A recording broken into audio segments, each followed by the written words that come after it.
8:55 Eastern Daylight Time, and Columbia and its affiliate stations bring you the nightly broadcast of Elmer Davis and the news.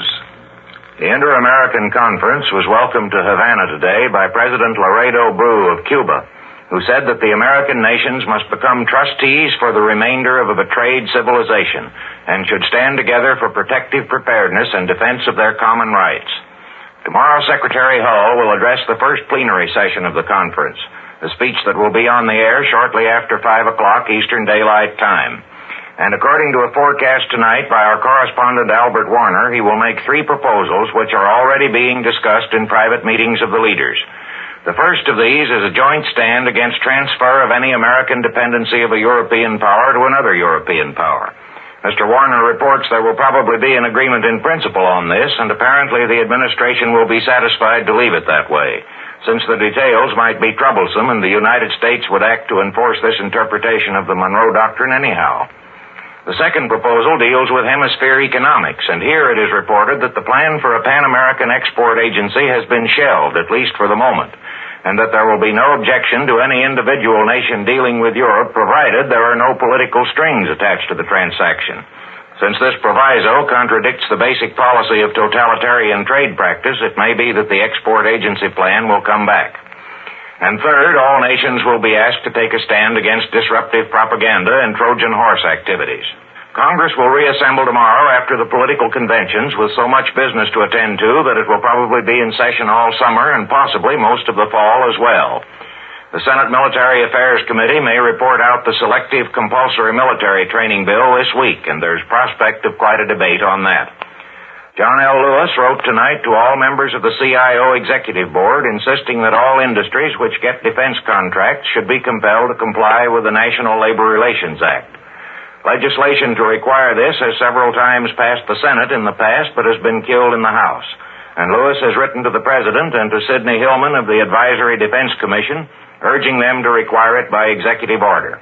In Europe, 3 more small nations went off the map today when the new parliaments of the Baltic states, Lithuania, Latvia, and Estonia, voted unanimously to join the Soviet Union.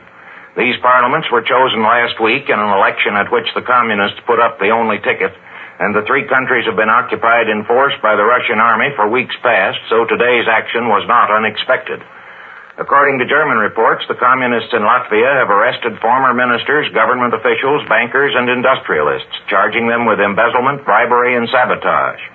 Alfred Bilmanis, Latvian minister in Washington, said that he would not surrender his legation to the Russians, and asked for the same continued recognition that has already been given to the ministers of nations overrun by Hitler. German authorities in Berlin are giving out the impression that they are waiting for the British people to respond to Hitler's speech of last Friday by rising up and overthrowing their government. And both Germans and Italians keep insisting that only the British plutocrats want to continue the war, though the Labour Party is heavily represented in the government, of course, and Labour newspapers were as prompt as any to reject Hitler's talk of peace. Whether the Germans are actually postponing their attack in the hope that the speech will have effect, or are merely putting out this story to put the British off guard, is not yet clear. But the weather in which an attack across the Channel would be feasible is not likely to last more than 9 or 10 weeks longer, so they can't wait too long. Tonight there were the usual air raids, violent, but still on a far smaller scale than either power could put over if it chose. The Germans attacked in many parts of England, aiming chiefly at harbors and airports. The British countered with attacks on Wilhelmshaven, Bremen, Hamburg, and airfields and oil stations in the Low Countries, Norway, and Denmark. 80 German planes attacking a convoy in the Channel were scattered by half a dozen British planes, according to the British story, but there is no report on what damage, if any, was done to the convoy.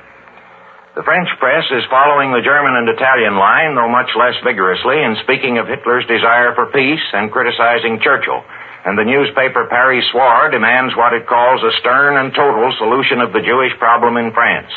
So it looks as if France is gradually being streamlined on the Nazi model. The finance ministry will move back to Paris tomorrow, and the rest of the government hopes to follow soon. This is the Columbia Broadcasting System.